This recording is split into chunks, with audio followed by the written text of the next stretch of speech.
Dobrý deň. Toto je moja diaľňa. Tam mám sklad. To je pro prasiatka. Bývalá mašťalka pre prasiatka. Kameramanka je moja mama. A toto je bývalá maštal pre kravičky. Takže celé som toto vyvapkoval. Polku som natrel vápnom.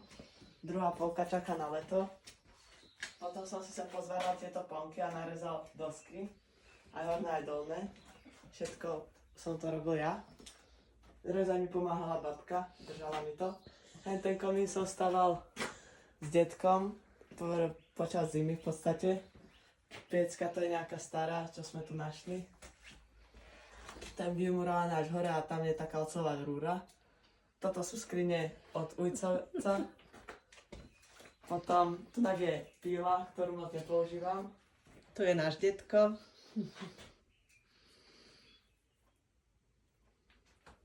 A tu je jeden projekt. Prečo?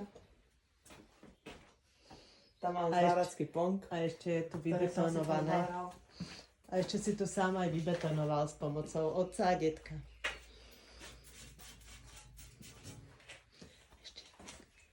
No a toto je zvárací pong, ktorý som si sám pozváral. Teda rám som použil z niečo iného, ale musel sa samozrejme upraviť.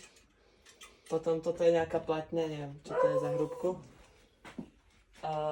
Tu som iba zváral aj zo spodku,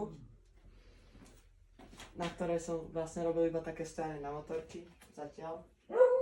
A to je tak všetko z dielne.